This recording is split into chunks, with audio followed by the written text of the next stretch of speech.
Hello everybody, I'm Kitty. And good morning, good afternoon, good evening. I'm Sako. Welcome everyone, the participants, challenge setters, to the closing ceremony of the Port Hackathon 2021. And welcome everyone who's streaming the YouTube. So now a little bit of an introduction for myself. So my name is Kitty. I've been with the Port since the first edition when I was a participant, and then gradually moving to becoming a mentor, coach, and then this year one of the organizers. I'm an engineer. I'm also a former CERN physicist and engineer. And I was actually very inspired by our first edition and then founded my startup working on a critical last mile cold chain problem.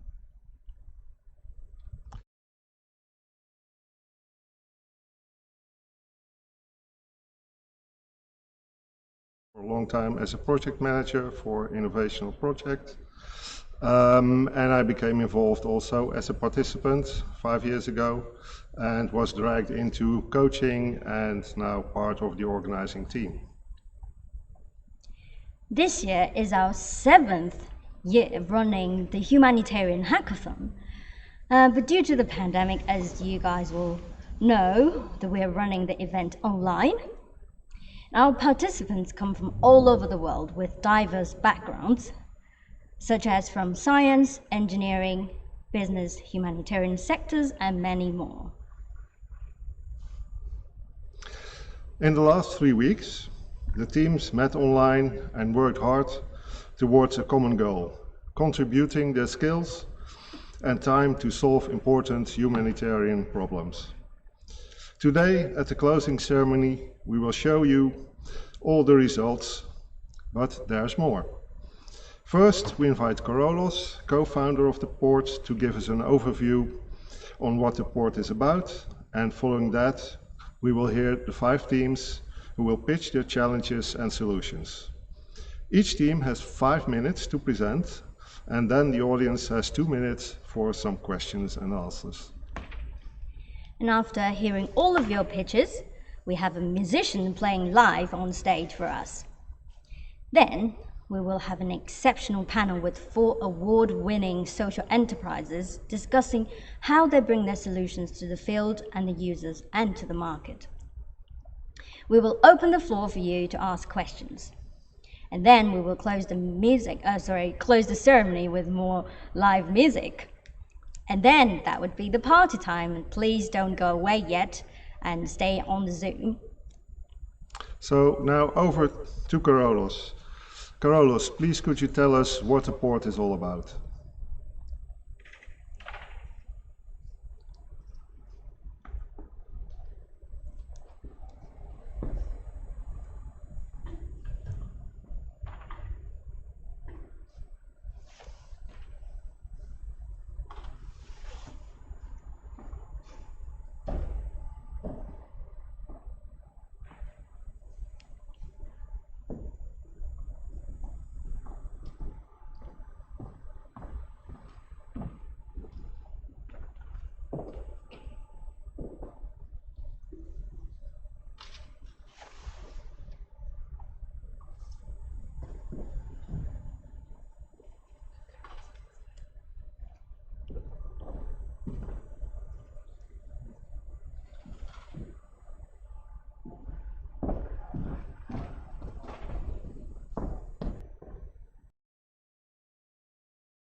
Our skill sets to the world.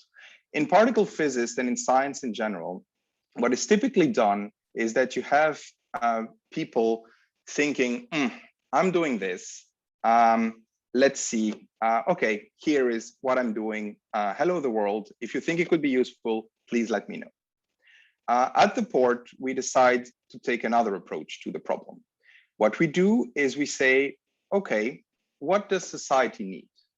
So we put together challenges that come from actually challenge setters, so actual organizations that work on the field and are there to be able to express their needs to us, and these, together with the partners, we form as challenges. And these are the challenges you will learn about today. So the challenges that people are working on and are supposedly going to solve. So because the world has many challenges, we could work on a lot of topics, but we decided to focus on specifically humanitarian issues. And we decided to help people from all walks of life try to think outside the box. We embrace diversity very much. So as you will see, we have a lot of participants from all over the world. And since 2 years, we've had our hackathons be fully online. And this is something that was a challenge also for us. We managed to make it happen online for 2 years in a row, but this came thanks to the dedication of a large team of volunteers, but also lots of participants who actually managed to be excited to work on these challenges while actually being based in their respective home countries. On the left on a slide, you can see basically the wealth of our participants and how they come from all over the place, from the Americas, from Europe, from Africa, from Asia. So we have a wide range of participants. We also have a very good gender diversity in our teams. So we try to keep a good balance between the genders. So this is something we are very proud of. We are really at or close to 50%. Sometimes even have more female teams, so teams with more female participants. And then we have a lot of people with lots of skills. So you think that hackathons are usually about computing science or computing coding, but this is not so at the port. We embrace people with more like arts background, architecture background, teaching background, social sciences backgrounds, and you can name them. Now, traditionally, a hackathon is understood as being a marathon of hackers. So the hackathon comes from terms hacking and marathon. And it's all about brainstorming on a solution, developing the solution, programming usually the solution, but very, very quickly rushing to provide a solution and have a team working towards a given goal. In usual hackathons, people come, pitch their project, a participant can choose to work on it together, and then they usually compete for prizes. They're usually focused on computing code, and of course, they share the goal of trying to come up with a working prototype. And the duration of hackathons can be from anywhere from a day to a week. At the port, we do things slightly differently. As I mentioned earlier, we have challenges that are proposed by partners organizations that help us set the challenges. And what I didn't tell you is that usually people apply to our hackathon ahead of time. They present their motivation to actually work on humanitarian challenges.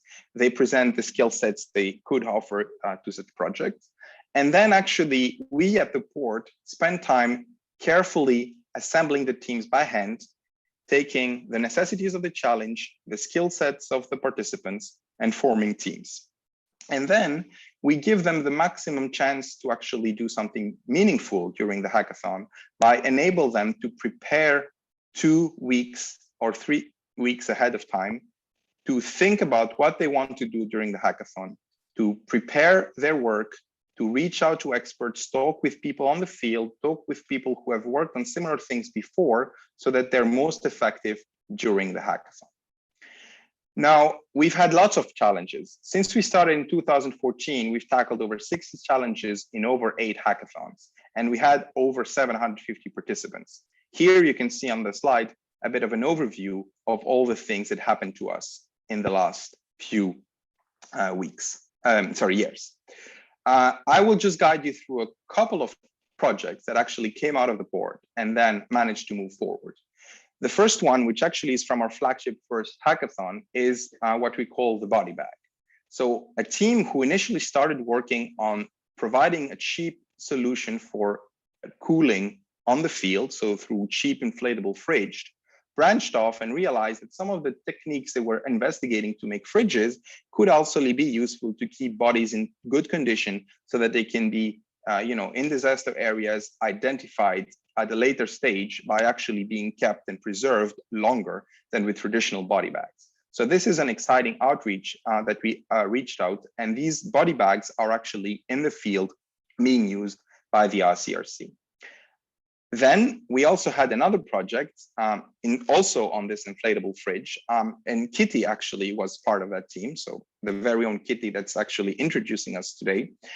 She formed Ideabatic and basically providing solutions to bring a cooling system for the last mile. So really avoiding temperature fluctuation in the crucial last mile of the vaccine journey. So we're very proud that actually Kitty has been us with all this time and is still actually very active part of the board. Another project that I'd like to showcase today is actually about remote collaboration.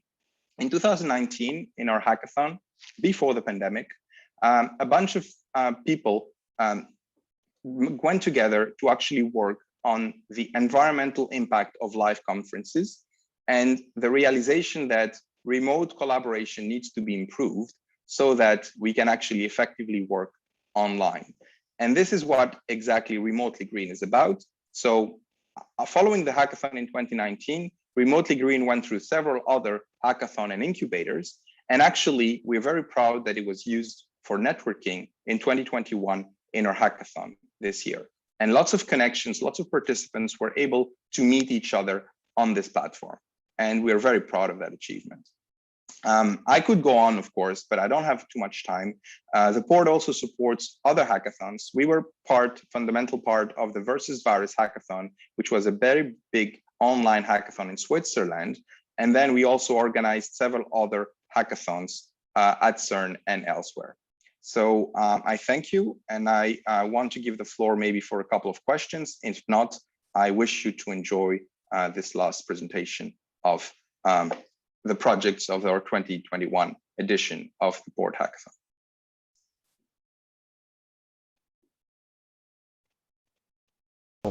Thank you, Carolus.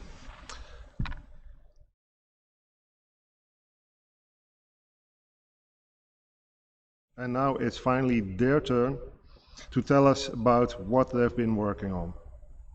Each team has 5 minutes to present, and we'll have 2 minutes for questions afterwards.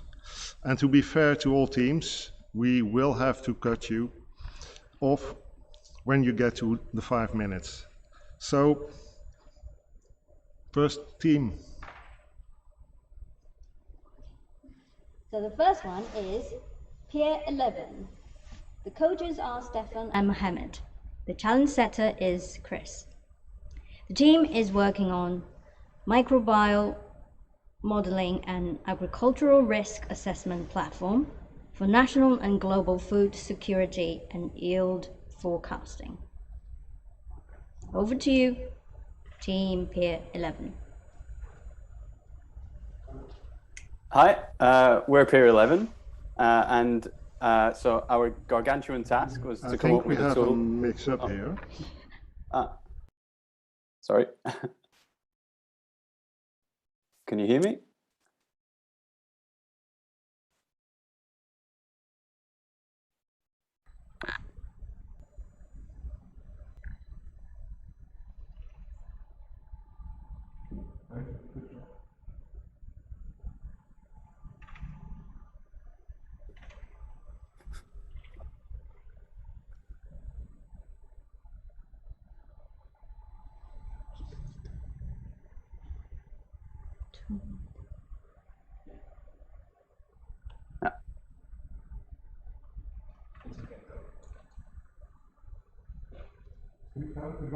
Yes, go for it.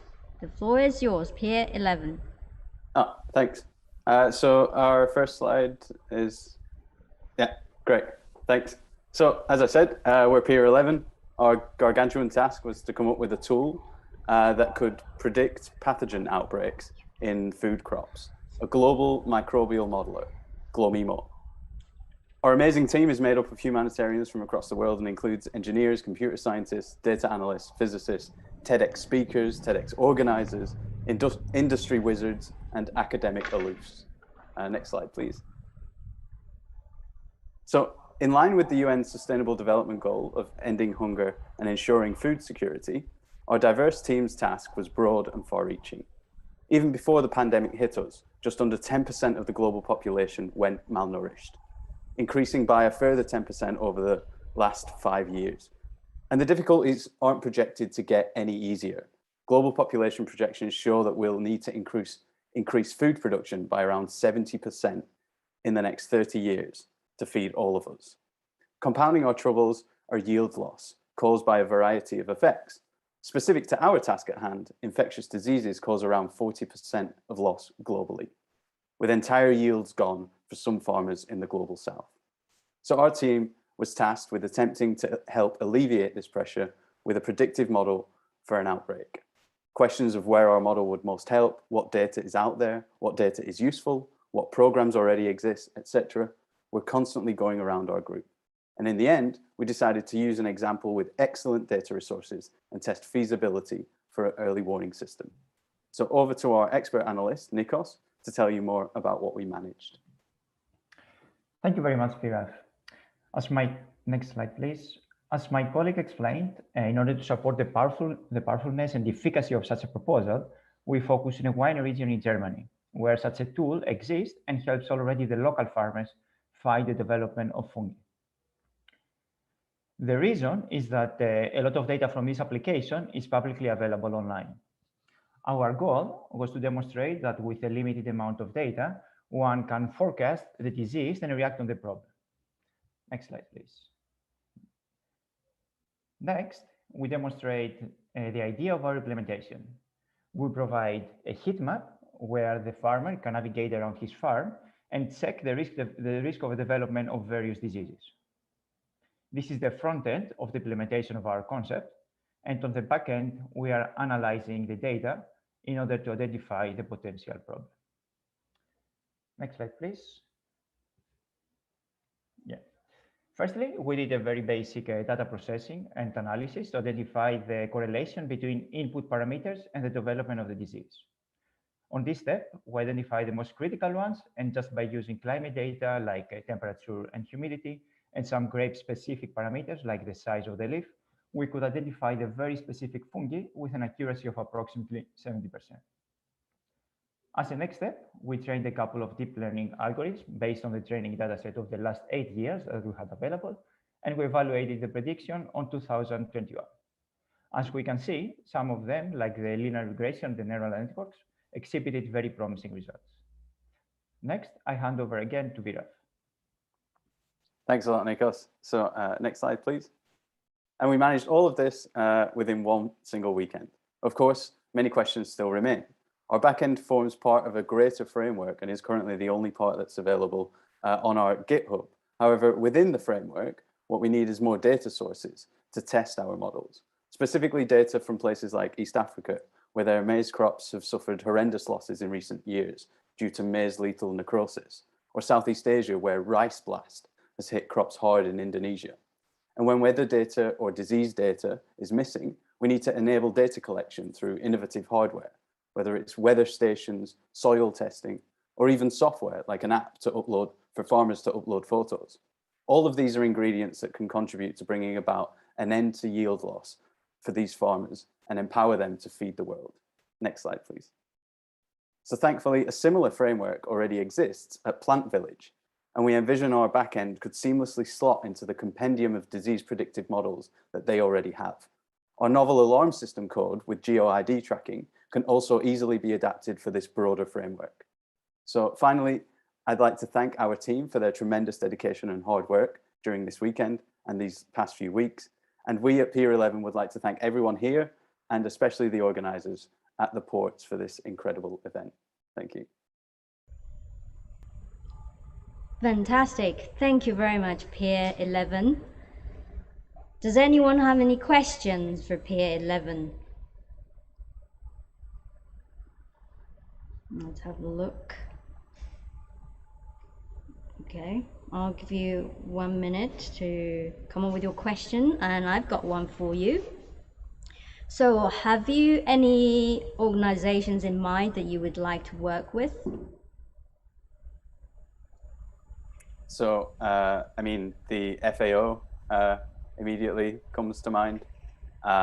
They have lots of open data sets that perhaps we could have access to. There's, I mean, of course, Plant Village was is an example. These are academics and NGOs. They have many sponsors and organizations that work with them. So that's a particular kind of, conglomerate of organizations that I think would be a very useful contact to have for us, because we can provide a useful tool for them. Great. Thank you very much. Is there anyone from the team who wants to add? Just unmute your microphone and speak out loud. No? Okay. Any more questions? Let's just have a look. Yes, we do have Stuart. If an organization wishes to get in touch about working with you, how could they go about doing so? I would say this is a great question. So if you want access to our data set or our model, Jinin Setpal is the best contact, but you can, of course, reach out to us on, if you're a participant at the port, then you can, of course, reach out to us on the Slack. And if not, then please contact the port organizers, and I'm sure they will happily send out our contact details, or at least one of our team members. From Carlos. Hello, I hope you can hear me. Thank you very much for this nice presentation. My question is, so you were forced to work online this year because of the pandemic, and we didn't have, it was an online hackathon. Typically in hackathons, we sometimes want people to work together and provide what we call tangible prototypes, so a physical device doing something. In your challenge, do you think, like if you had the opportunity to make a device, would some device be useful, or you're very, very happy with doing data analysis? Actually, so perhaps we would have taken a slightly different path. It's not clear whether we were forced to take the data analytics path because of the online platform, or because that's where our kind of Venn diagram of expertise overlapped most.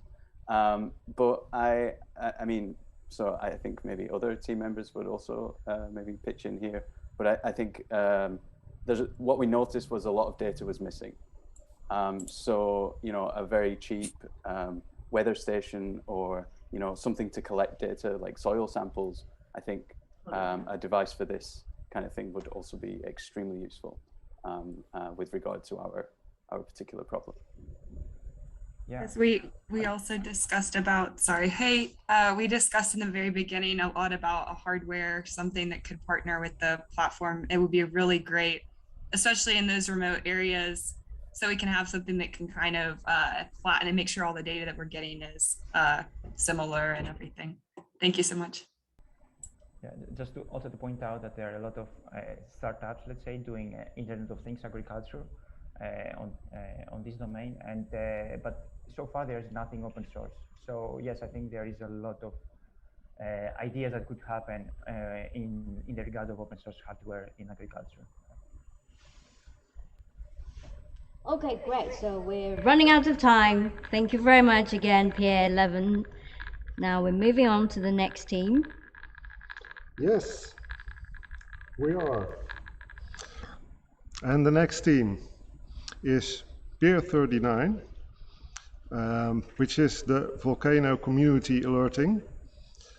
This challenge was brought to us by Matumaini Mumbere Jr., and the coaches are Agnes and Christopher. And the team aims to build up a network of linked communication channels, tech and non-tech, for community alerting in a zone of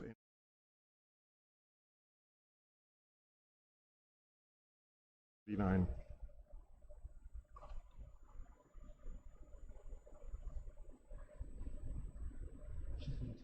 me just say it again because I'm on unmute now. So thank you so much for that introduction. So hello everyone and welcome to Pier 39, the Volcano Early Warning Team's presentation. Our project idea, as mentioned, was presented by Junior, and this stemmed from the last eruption of Nyiragongo on May 22nd this year in the DRC. And this was an unexpected event highlighting the flaws of the current alert systems. In the course of the last few days, we have carried out context-specific research with people working and living in the Goma and Bunia area. Our effort has been focused on developing a warning system using social media integrations to connect credible data sources such as the Volcanical Observatory of Goma directly to alert humanitarian responders, enabling a system of tiered communication channels to target different community groups. I will now pass it on to Lipin for the next section. Can you just, next slide, please? Can you go, next slide. Next slide, yeah. So I'm talking about the solutions here. So to make the communication better between the authorities and the communities, and to prepare the citizens for the future events, for future undesirable events, we have come up with two solutions. One is a two-way communication. Basically, it's a WhatsApp chatbot that can interact with users to gather informations. Another is a one-way communication. It's basically an alert system. We use WhatsApp and Facebook mainly because most of the people use these platforms in that area. And we utilize a Volcano Facebook page, OVG Facebook page for gathering updates. Next slide, please. Yeah, this the video you can see on the right side. It's basically the interaction between chat, interaction between the bot and the user. Basically, bot can answer anything what the user need, like awareness.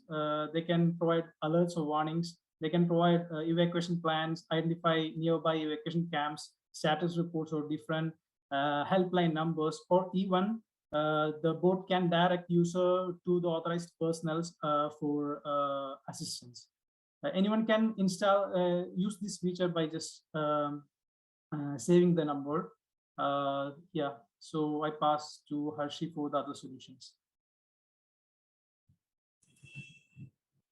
All right, thank you, Lipin. Can we move on to the next slide, please? Yes, so moving on to the next solution, we have a one-way communication. It essentially consists of a Python application that is triggered by the OVG's post on Facebook. So as soon as the OVG posts about a volcano alert or evacuation plan, through Twilio, that message is passed on to the authorities, the respective authorities on WhatsApp. So they collect the data from Google Sheet and Twilio account credentials as seen in the flowchart. Just to show you the interface, we'll move on to the next slide. So this is basically a dummy page that we have created to test our system. As you can see on the left, we have two posts, one in French and one in English. As soon as these are posted on the OVG's Facebook page, the WhatsApp messages on the right are sent, so that any contingency plans, any updates can be easily available. Yes, moving on to a prospective solution that we plan on integrating. Next slide, please. So this is basically having a bot assistant on OVG's website, and people who are not connected to social media, say WhatsApp or Facebook, can use this application to understand the contingency plan, evacuation plan in case of emergency. Thank you very much. That's it from my side. Moving on to Alberto. Next slide, please. There is a video with audio to listen.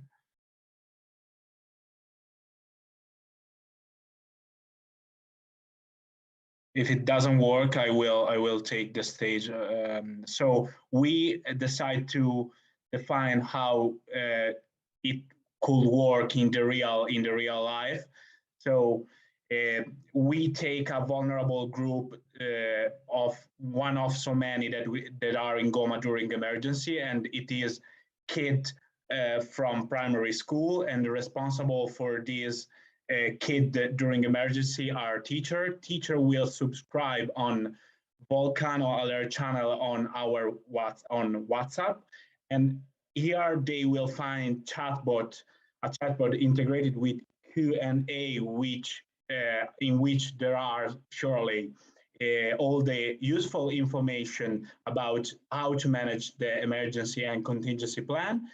And when OGV will post on Facebook an alert or an important update returning to Volcano Alert channel, they will receive a channel notification on their WhatsApp. So the teacher will follow after that notification of an alert, the actual contingency plan, and so we can save time for evacuation for the kids in a safe place. And I pass and I leave the stage to Gita for next step. Thanks, Alberto. Next slide, please. So the team have gone through a few solution options to the overall problem. We've got here in the next slide some suggested next steps. A key ones to mention would be making sure we understand a very good idea of who the stakeholders are in the alert response process, and the roles and responsibilities those stakeholders, and then supported by a really good communications plan, which integrates social media, as well as other interfaces to both emergency responders and then to communities. As part of that, we'd also recommend a decent content review that represents information in a way that the community can really easily understand in the response stages. We've got some points there to productionize the prototype, and a key recommendation of that is to test the user journeys we've come up with for vulnerable groups, and then obviously improve and roll out. So thanks a lot for your time. Next slide, please. If you've got any questions, we'd love to hear them. Great, thank you very much. We don't have much time left. Anyone quick question from the chat? Okay, if not, then we will have to move on to the next team. So we have Pier 54, Augmented Body Intelligence. So we have Uzi, who's the challenge setter, and then the coaches are Sako and Hans. The team aims to empower the patient with knowledge and resources so that they can enter doctor's office with the greatest chance of achieving wellness. The floor is yours, Pier 54. Thank you very much. Hello from Nashville. My name is Brian Durilio. I'm representing the 10 volunteer members from around the world of Pier 54 Augmented Body Intelligence. Next slide. You can go forward one more. Health is a universal concern for everybody. That is especially the case for people with complex and chronic issues. Complex issue is defined as individuals suffering from 2 or more concurrent issues where each condition may influence the care of the other condition. These issues, as well as treatments, can often evolve and make symptoms compound on each other, making diagnosis very difficult, and the patient's path increasingly stressful as they attempt to understand and describe their ailments. Next slide. You can go forward one. The struggle and the costs of complex patient care are very high.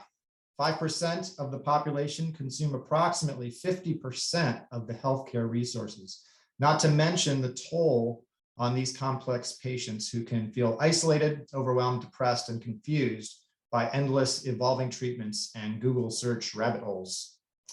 You can go forward one more. Our team set out to design and empower the patient. You can go forward a slide. With a complex patient's toolkit, we want to empower the patient, but also help their healthcare advisor. Essentially, we're talking about an app with three main pillars. First, a patient record for quicker evaluation. It's basically a catalog of the patient's info. You can imagine that for a complex patient who suffers for months or years of an issue, the brief moment in the doctor's office while there's a full waiting room is a very important moment. And that moment relies on the sufferer, who has to relay expediently their complex symptoms succinctly. We are looking to empower them in that moment. And the second pillar is analytics for the first line of diagnosis. Based on their input, this diagnosis will then put them in the direction of care and support. And third pillar is social connection, which are shared experiences and success stories from other patients, peer-reviewed and evidence-based. Forward one slide.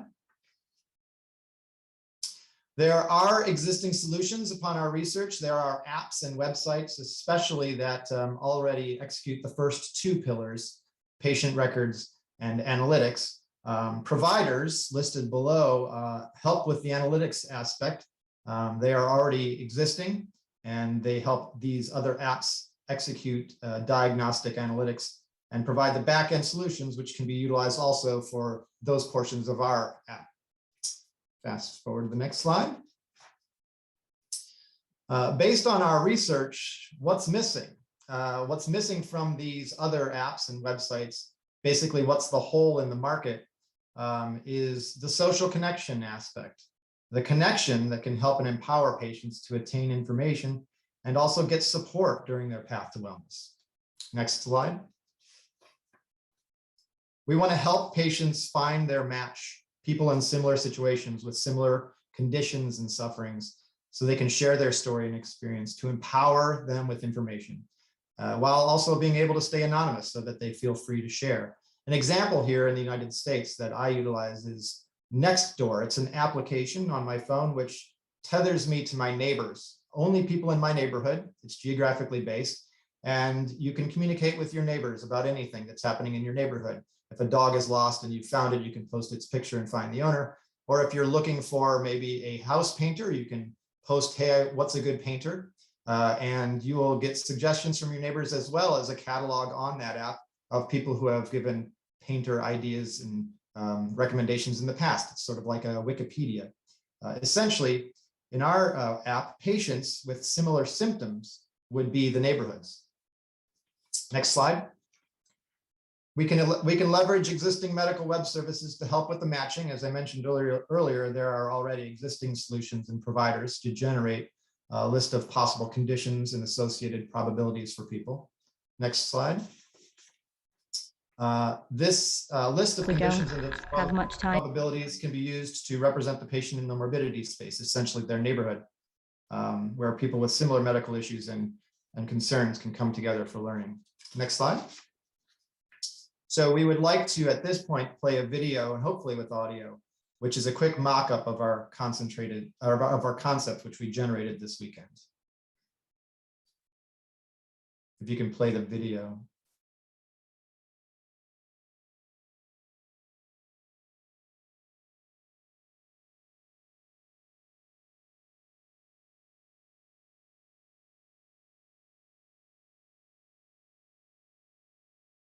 There you go.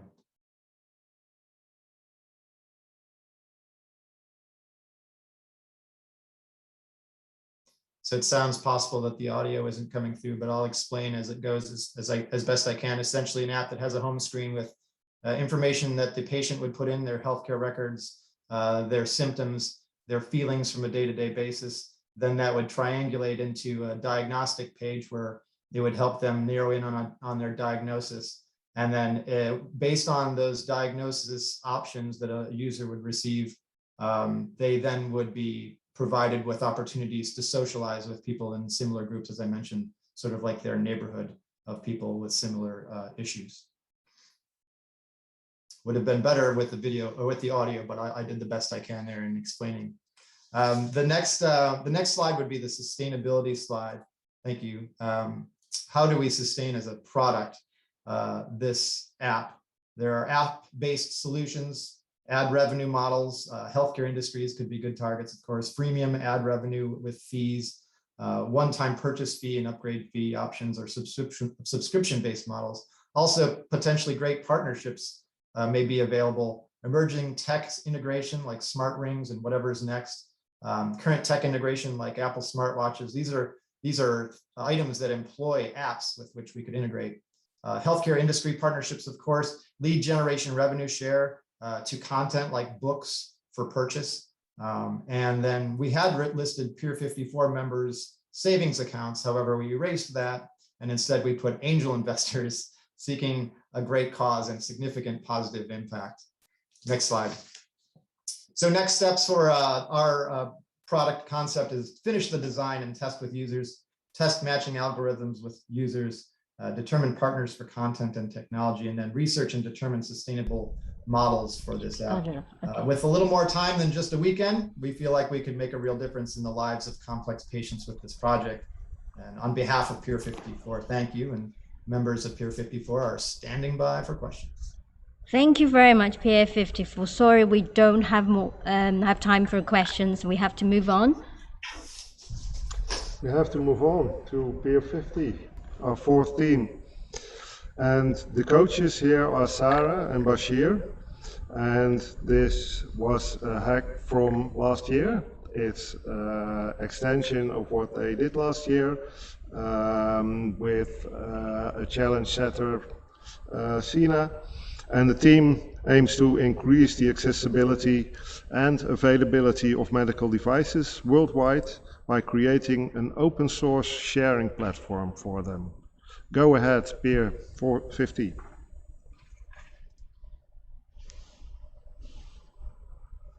Will my slides come up?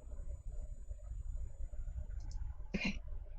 Hi, everyone. I'm Lana. I'm speaking on behalf of Peer 50 Open MedX. Next slide, please.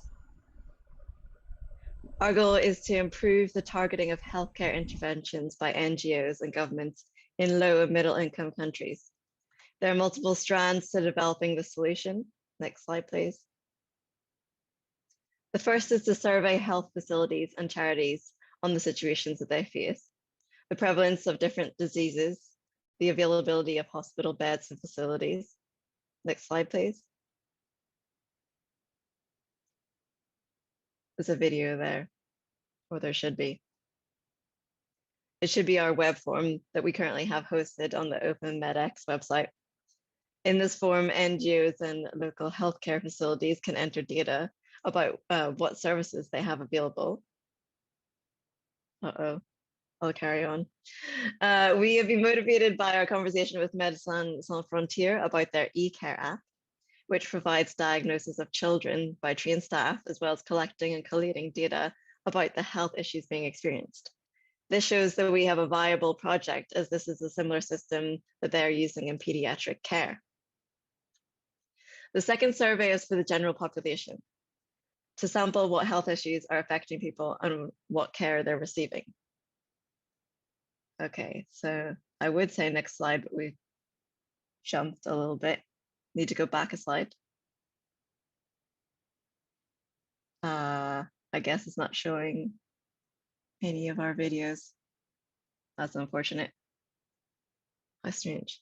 So we hope to be able to pinpoint disease hotspots, which would be shown on our map if the video was showing, but at a more local level than previous countrywide data, as well as highlighting areas where vaccination programs need to be prioritized to suppress outbreaks. We would have an example of what this looks like. The map is currently hosted on Open MedX, with the disclaimer, of course, that right now the data is dummy data. For each healthcare facility listed, it will be possible to see what services they provide, what equipment they have, and particularly what equipment they lack. We hope this will inform creators and engineers of which pieces of equipment would be most useful to develop as an open source hardware device. So another part which isn't showing before this slide is the dashboard, which was not just a map. The dashboard will show lots of statistics about the map as well. And you can toggle between the countries and show the vaccination status of the population and health problems occurring within the population. Oh, Diana has shared the map in the chat. So I'd love it if people could check it out. Okay, so in addition to the map and the dashboard, which shows the vaccination health status of the population, we also have an app. What's going on? Okay, here's the map, everyone. I'm going to run out of my 5 minutes. So also we have an app which will have a community area and the interactive map also. Other healthcare issues can arise from lack of awareness of symptoms of diseases and possible healthcare solutions. The Open Medex app will be a resource of information and blogs for people to access evidence-based healthcare information. Next slide, please. Okay, there are screenshots from the app. And next slide. We've also been developing the open source platform for users to sign up and help develop open source hardware. Experts from all different backgrounds can come together to identify what hardware is most needed as motivated from the statistics that we've gathered and how they can develop it together.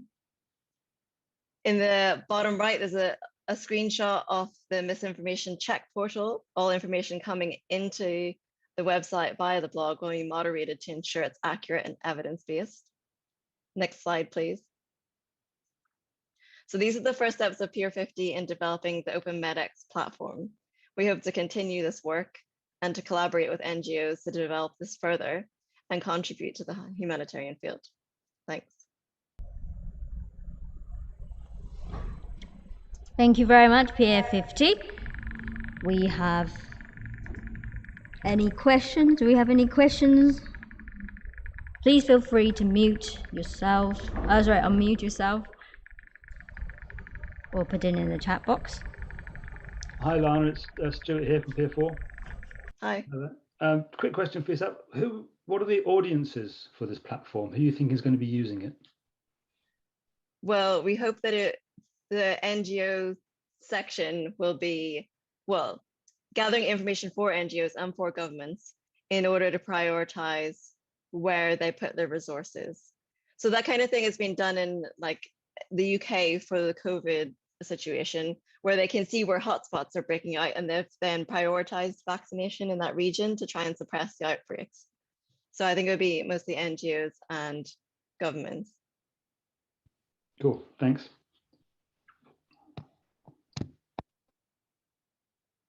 But for the anyone else? All right, moving on to the next team. Last but not least, we have Peer 4 Maison Pie. So the challenge was proposed by Janetta and Colin. And we have Carolus and myself as the coaches. Peer 4 Maison Pie creates an environment for delivering data science and software workshops using Raspberry Pi without the need for access to internet. Hello everyone. Peer 4. I'm Mishka. Hello everyone, I'm Mishka. Our team is Peer 4. We are the Maison Pie. Our task was to make data and software carpentries available in areas without access to proper internet. Now, in today's time, internet has become such a vital role, not only of our daily life, but also of education. And especially on the technical side, our programming languages and softwares are all very much dependent on the internet. And what this does is that it gatekeeps resources and tools from people who are in areas without access to proper internet or have poor quality of the internet. So these carpentries will teach foundational coding and data science skills aimed at improving the skill set of researchers. This fundamentally improves quality of education around the globe. Next slide. Next slide.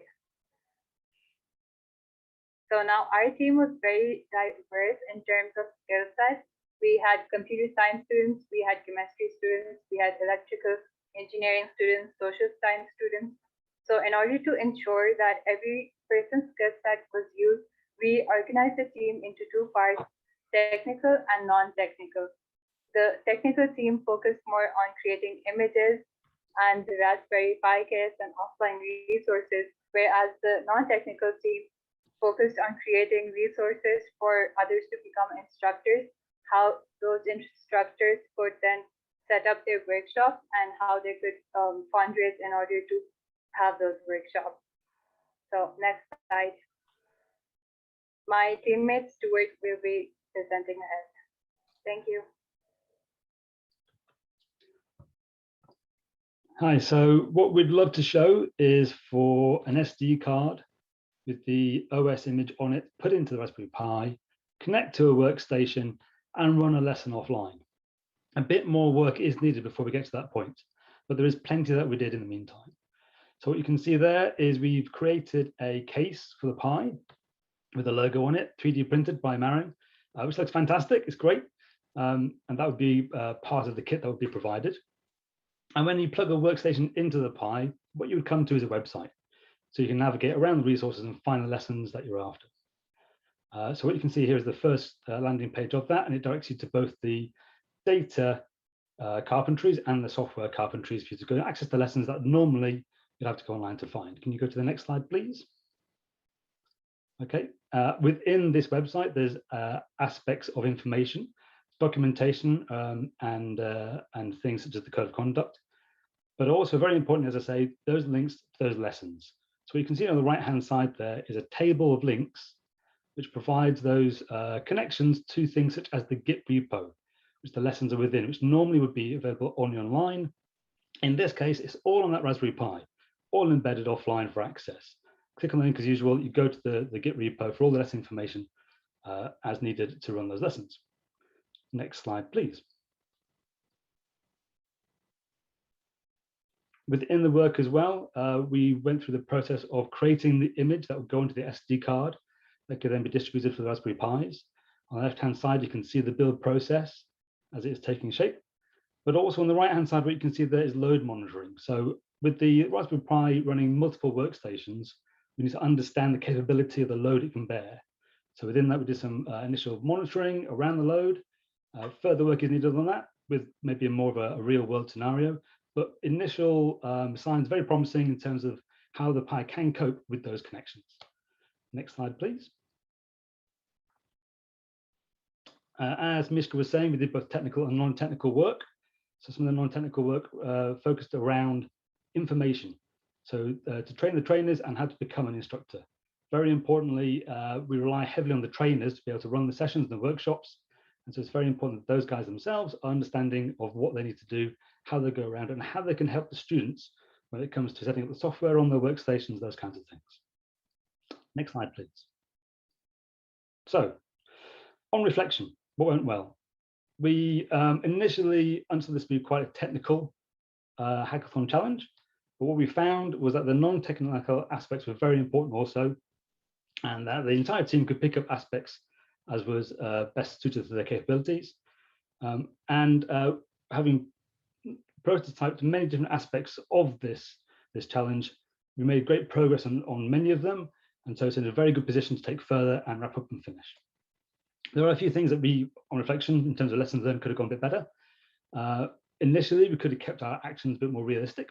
Perhaps our scope was a bit too broad. Some of the things weren't overly suited to a hackathon because they had quite a slow development cycle iteration time, such as the 3D build, and also that creation of the images. The build of those things took a while as well.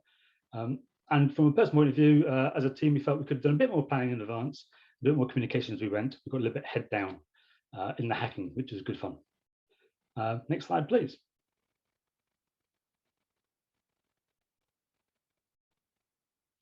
There's a few things we'd like to see happen next. Some areas that I'd like to wrap up and finish around the technical work, such as those Git repos offline, the availability of the software for the workstations from Raspberry Pi, the website itself.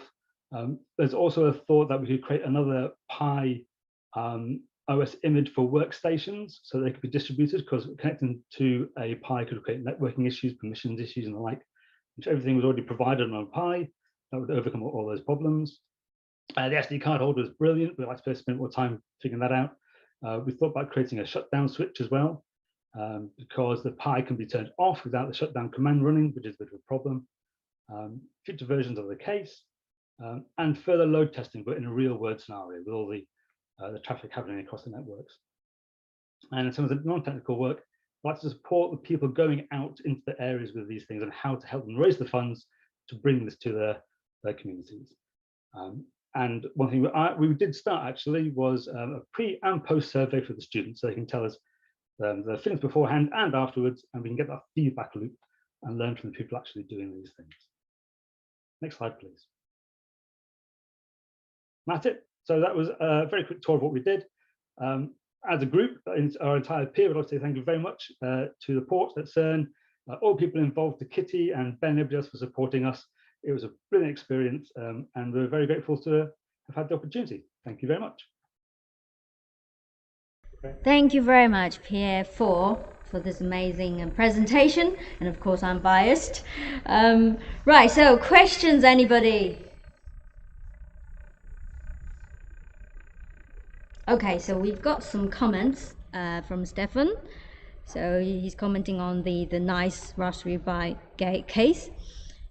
And he likes the reflection part, if it's the education approach, which is nothing but awesome. Great. Anyone? Okay, one more question from Ben. How will you quantify success? Fantastic question. Really, really good. I think the important thing here is the number of people that are reached through this project. There's a time before it can probably go into the field, but ultimately it's how many people are involved in research, given those fundamentals around data and software to help them further the work they're doing in a very informed fashion. So really it is about how many trainers we get out into the field and how many people, students they can actually support through training. That is ultimately the biggest metric of success here. Any more questions? If not, so we're gonna first wrap up the presentation, and thank you so much everybody for putting your work and then sacrificing your weekend for this challenge, and really thank you so much for taking your time, and I really hope you had so much fun as we did. So we're moving on to the next program. Yes, but I would love to add to that. The challenge this year was extra because it's again online, which puts a challenge on the challenge for the peers. So peers, you all have done an amazing job. But now it's time for some relaxation. We're going to the music. We have present here Guy Schneider. He is an artist, musician, and producer based in Geneva. He likes to invent different setups with electronic machines, synths and effect pedals mostly, but also occasionally acoustic instruments. He enjoys the exploration of sound design and groove through improvisation, sometimes starting out from nothing and creating in real time. This piece he's going to play for us now is called Harmony.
Thank you very much, Guy.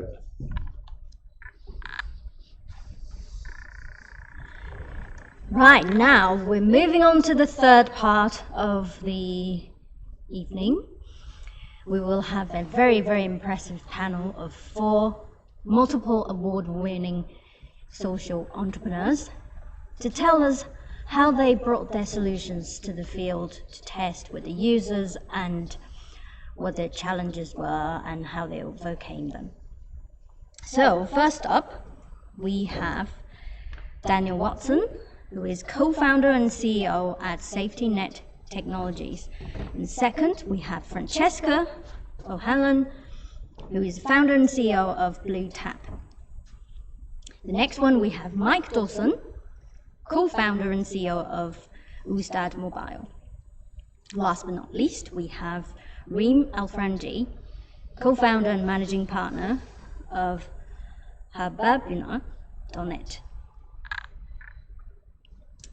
Right, so they will briefly introduce themselves and then tell us what the companies are about and what they work on, and afterwards we'll directly open the floor for you to ask questions.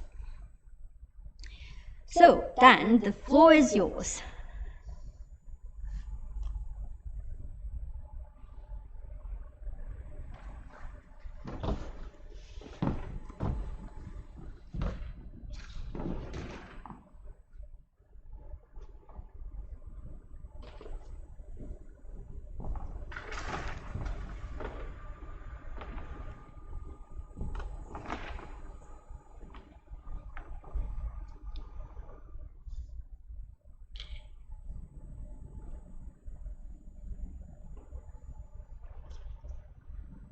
See, so you can see here the sea over my shoulder because we've actually done some project work around here, and I'm actually the co-founder and CEO of a company called SafetyNet Technologies, which you can see on the screen, and all the work that we do is directed at making fishing more sustainable.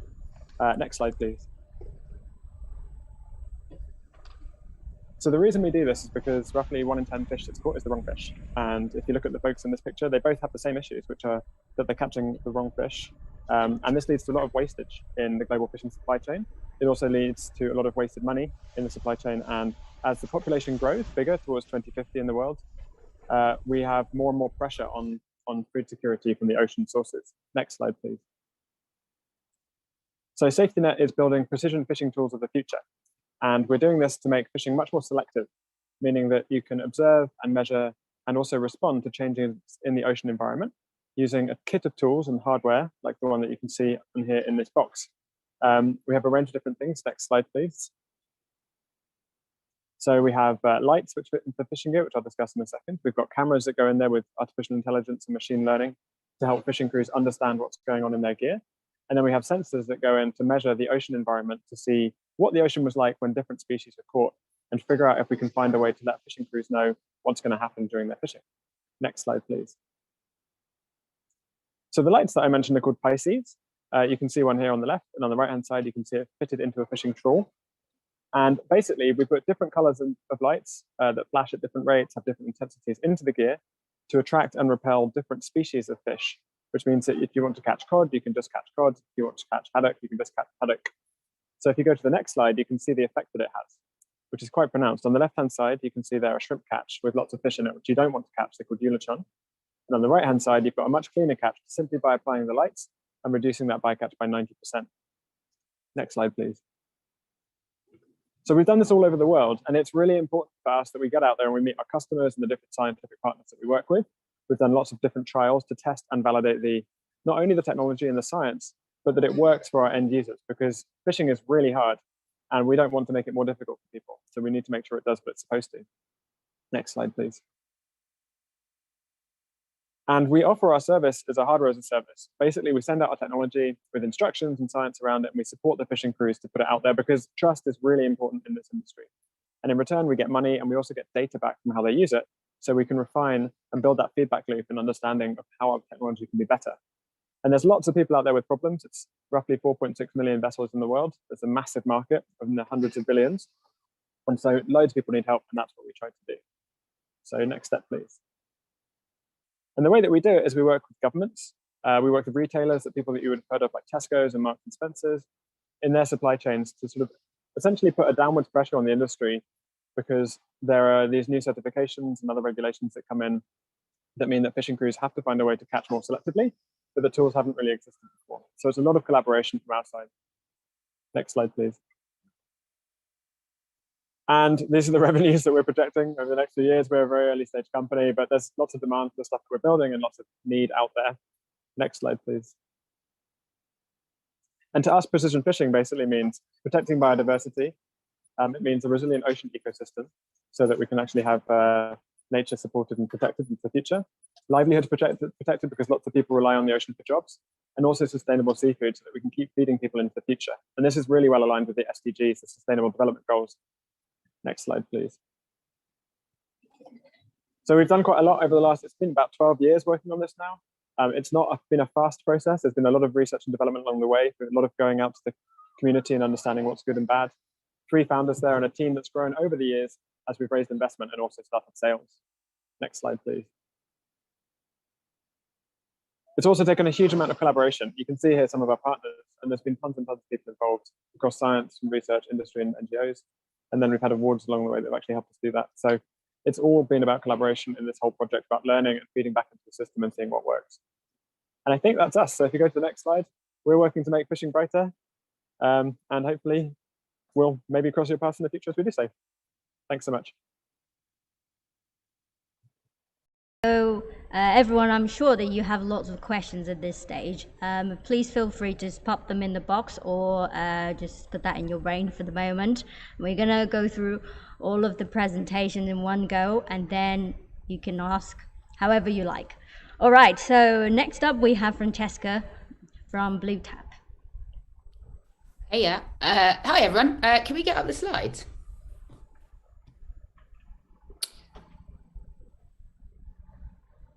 Yeah, there we go. Just go to the first one. So I'm the CEO and founder of BlueTap, and we were working on the clean drinking water crisis or issue. And for me, I just find it phenomenal that there are still so many people across the world that can't drink their tap water.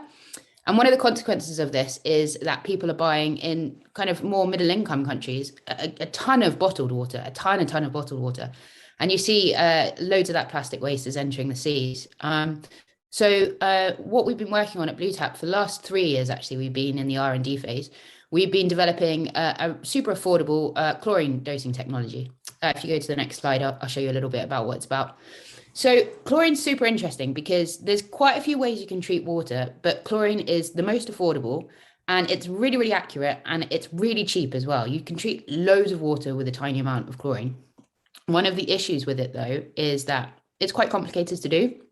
And people are often using tablets to dose water with chlorine. And the consequence is you can get some water that isn't actually protected when people think it is, or you can have water that's over-chlorinated, and then people have a bit of an aversion to the taste of it. So the reason we've developed our technology is to create something that means chlorination is very simple, it's very accurate. There's similar technologies on the market, but one of the issues with them is they're super overpriced. And one of my kind of motivators for creating BlueTap is I was working in South Sudan for MSF, and I ordered a chlorine doser that was £1,500. And that was like the average household income for the year in the country. And it just struck me as you know, such a stupid sum of money to spend on clean water. So if we can get the next slide, I'll show you what we did with our business model. So instead of just selling the technology off the shelf, because as an engineer, I kind of find it quite irritating when you have technology that's too complicated to use and the instructions aren't great. What we do is we offer a total service. So we've been piloting our technology in Uganda and in Kenya. And the original idea actually came from Mexico with communities I was working with there. But we do the whole of the installation of the technology. We actually are now manufacturing chlorine in remote locations, which is really cool because one of the pain points of our customers was that they couldn't actually get access to chlorine. And then we install it in rural community water points. Healthcare centers have a massive need for clean water that they're just not getting. And schools and hospitals are some of the big kind of customers that we're working with. So it started as, we just wanted to create technology. We're a group of this founding team as engineers, and engineers love creating technology. But actually what we realized by developing good partnerships and doing a lot of market research is the technology was only 5% of the solution. And actually so many of the issues were surrounding the installation of the technology and how to make that technology sustainably used over the long term. You know, you see in quite a lot of very low income countries, you see technology get thrown out there. 3 years down the line, no one's using it. So we really wanted to overcome that problem with our business model. And also we wanted to, even though our technology cost more than we hoped for to create, we wanted still the poorest customers to get access to clean water. So the way that we've structured it is people are only paying, you know, £2 more a month to ensure that their tap water is clean, so that they don't have to boil their water or buy bottled water, which has loads of health implications. Well, boiling has loads of health implications, and bottled water has loads of environmental implications. Final slide. So just a little bit about partnerships. I think the most important thing in any kind of startup is just getting good partners. We've had a couple of field trials where we've gone to Uganda without partners, and you run around a bit like headless chickens. So having strong partnerships is definitely the key. And we had a partnership with Afro-Inspire, a local charity.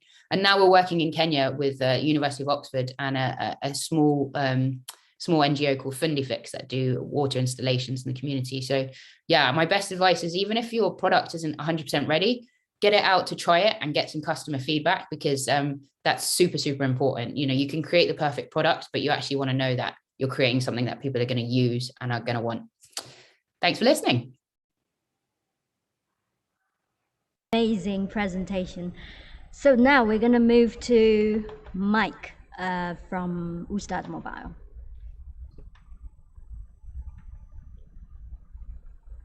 Hey, can we go to the next slide? Not me. Hi, good evening, good morning, or whatever it is. So we can go to the next slide. I just wanted to sort of give you an introduction to where I came from and how I got into the humanitarian sector. In 2005, I made a small typing mistake on a university application form. And let's go to the next slide. And as a result, I wound up in Afghanistan, which was cool. Let's go to the next slide. And that was originally for an internship, and then I went back for a gap year. And then in 2008, USAID came and asked me to run the One Laptop Per Child program in Afghanistan with the small company that I had set up there. And my university said, hey, you know what? If you don't come back and finish your degree, you are gonna get expelled. So let's go to the next slide. Still don't have a degree, but there you go. In 2014, I founded Ustad Mobile as its own UAE-based company. Basically, what I learned was that education technology is all great, but if we can't do it in a sustainable way that's affordable in a low and middle income context, then it's not really so useful. So Ustad Mobile is an open source app that enables people to teach, learn, and share online or offline. Let's go to the next slide. So we have worked with lots of folks, and that's a video from Habibna, one of the other folks on this panel.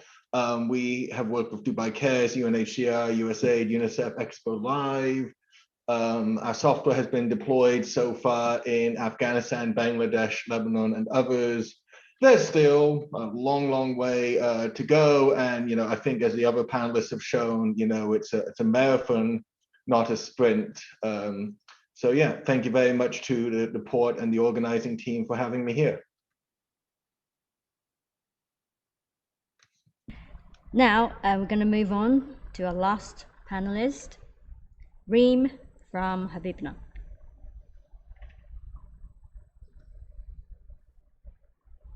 Hi, everyone. I'm so happy to be with you. So it's good evening from Amman, from Jordan. So to start with the word Habayibna, it's an Arabic word and it means our loved ones. So habayibna.net is all about our loved ones.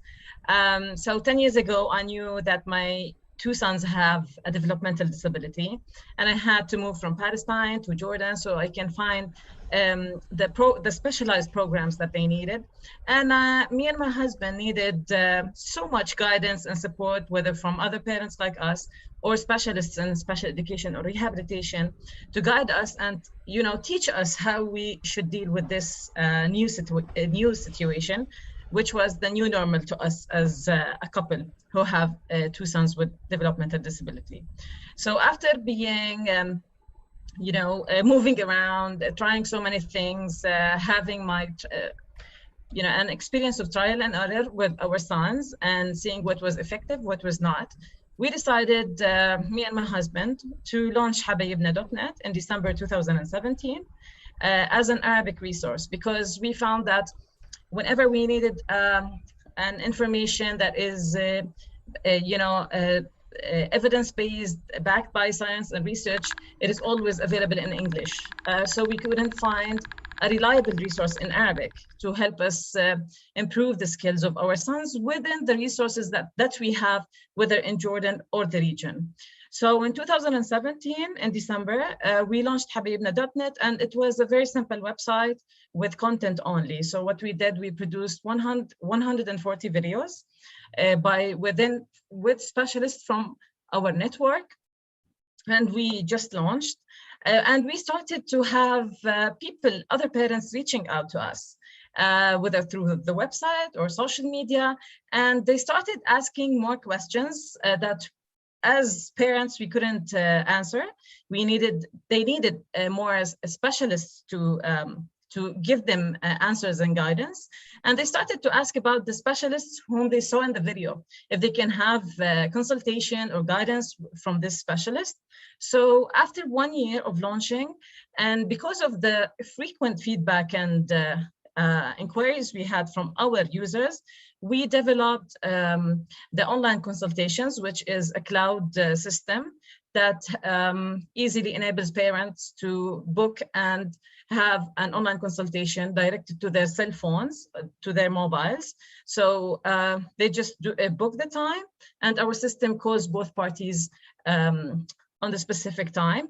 And then they can have a follow-up, after the call, that the specialist can share any recommendation for the parents after the call inside their profile. So we made this online consultations and the guidance from specialists, for parents like us, whether from Jordan or the region, to connect with specialists. We made it easier for them. And they can now get educated more with the content, with specialized content that we are providing.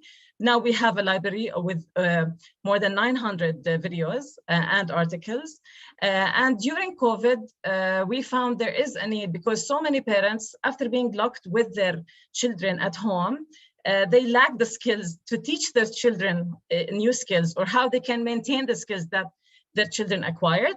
So we developed during COVID an e-learning system to offer specialized courses to train parents and teach them how they can teach specific skills to their children, during their daily life. So, it was a bit a long journey, and it was not very clear to us. For example, the business model was not very clear to us since we've launched and since day one. But we always relied on the feedback that we got from users, analyzing the data that we started to have, because once you start to have data as a platform or as a business, then you start to have a clearer directions towards where you should go.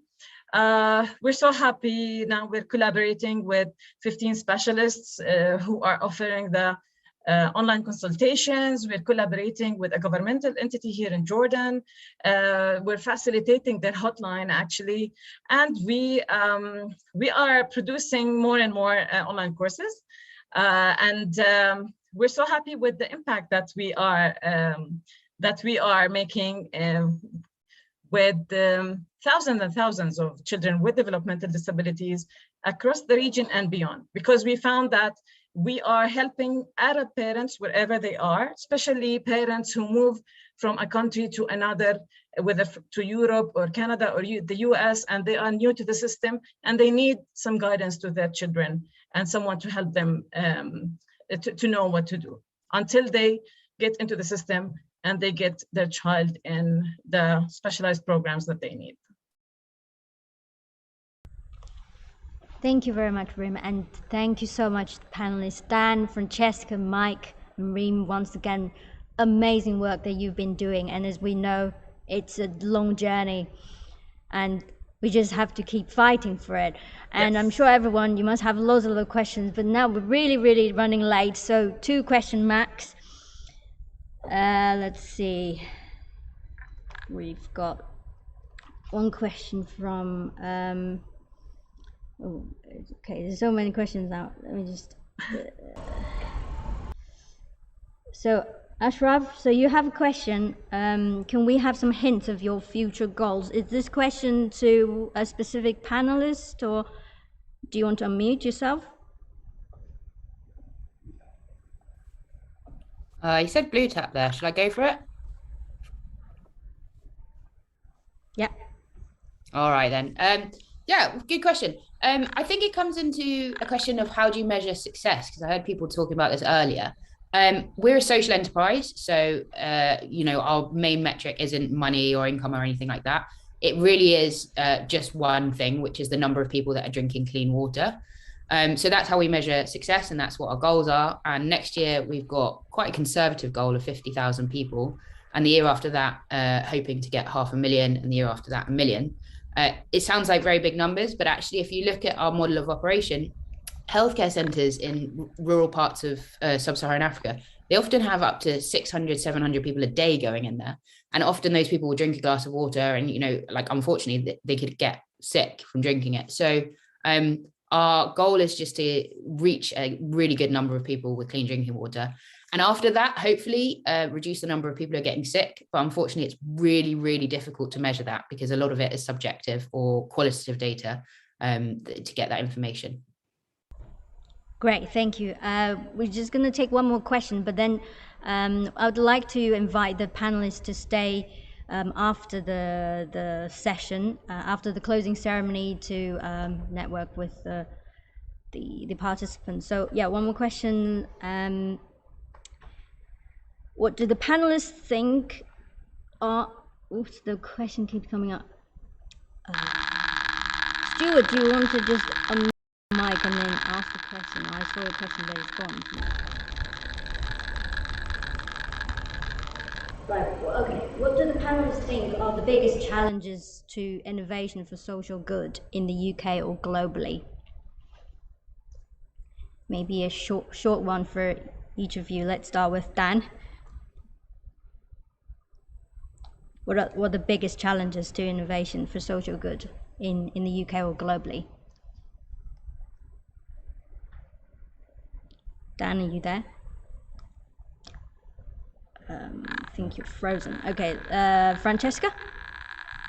I would probably say existing in a capitalist market, because lots of social good, the innovations are incredible, but you've got a bottom line, and lots of other organizations are kind of pushing that bottom line. So convincing people that your value is not just monetary is probably the biggest challenge.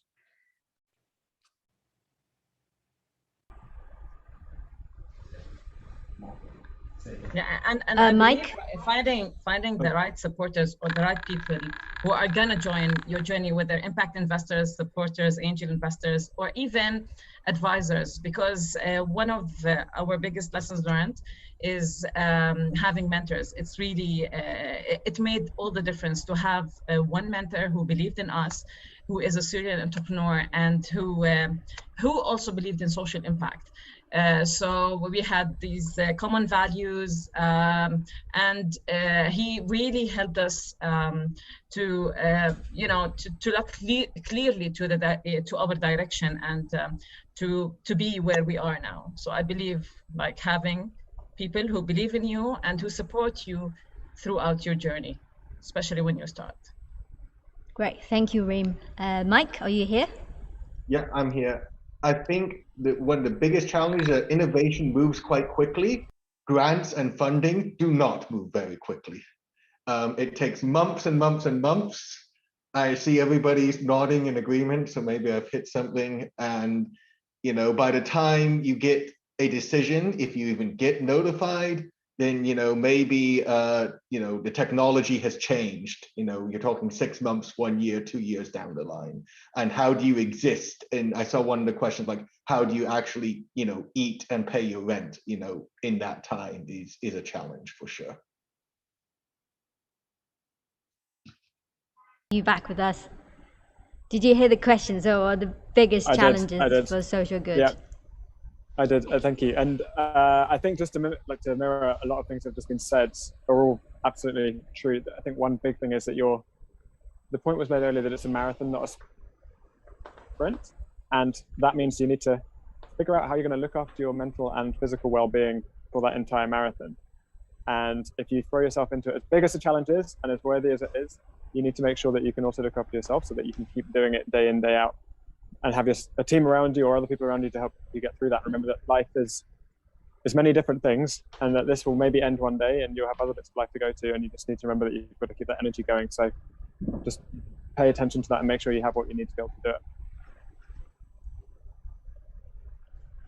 Fantastic. Thank you so much. Amazing panelists today. Really, really honored to have you on board. And so we would really like to have you for a bit longer, but then thank you so much for being flexible as we're so late today. So we will need to move on, and if you're available, we'd be really grateful if you could stay on and then network with our participants. And yes, thank you all. We've seen 5 solutions to big challenges. Weekend is obviously too far stretched. The board is also eager to help to take these projects a step further. The communication channels on Slack stay open for the teams, and they are invited to use them and ask us for support if needed on any topic, be it our network, technical expertise, connections to others, you name it. But now our 7th edition has come to an end. Let's first thank our partners, because without them we wouldn't have been able to run it. GlueOnNet for the streaming of both ceremonies and the technical support.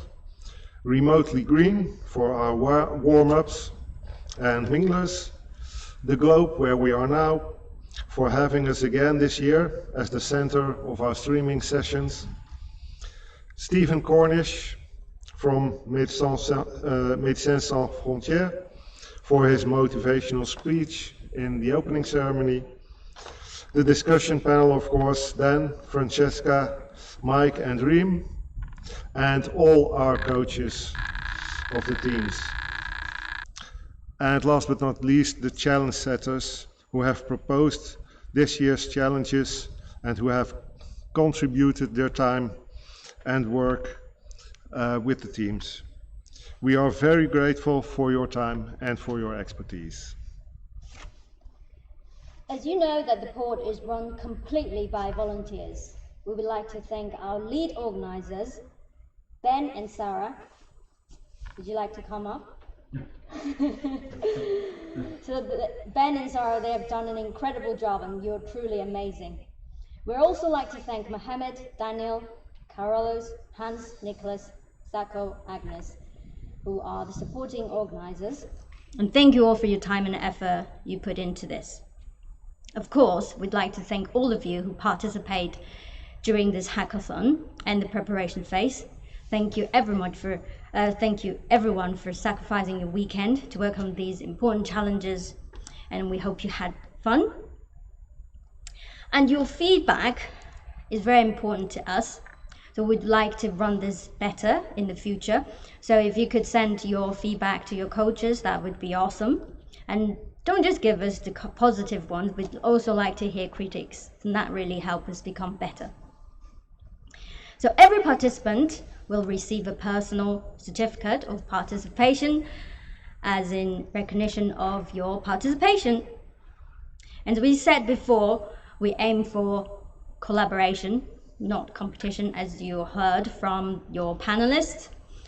So there is no overall winning team, because everyone is a winner. Now, we are going to move on and already starting to plan next year. And there are always 2 ways you can help us out with that. Firstly, we're always on the lookout for challenges in the humanitarian sector where innovation is needed. If you have any idea or know an organization that might benefit from our approach, then please submit your challenge at theport.ch/challenge. Secondly, we are a non-profit organization. We are run by volunteers. If you might be interested in donating or sponsoring, please reach out at info@theport.ch or make a direct donation at theport.ch/donate. We hope you have a good rest of the weekend and a lovely week ahead. We would really hope to see you next year in Geneva in person, fingers crossed. And so thank you again, everybody who's tuning in, and thank you, participants. But don't go just yet. It's now party time. Please stay on Zoom.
you can all open your cameras and mics and everything.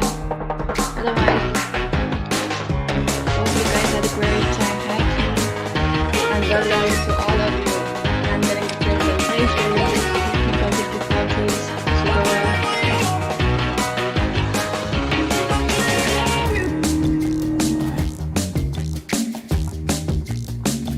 Hello, Kiki. Hello, Sarah. Hello, Stefan. Hello, Francie. Hello, Carlos. Hello, everyone. Hello, everyone. Hey, everyone.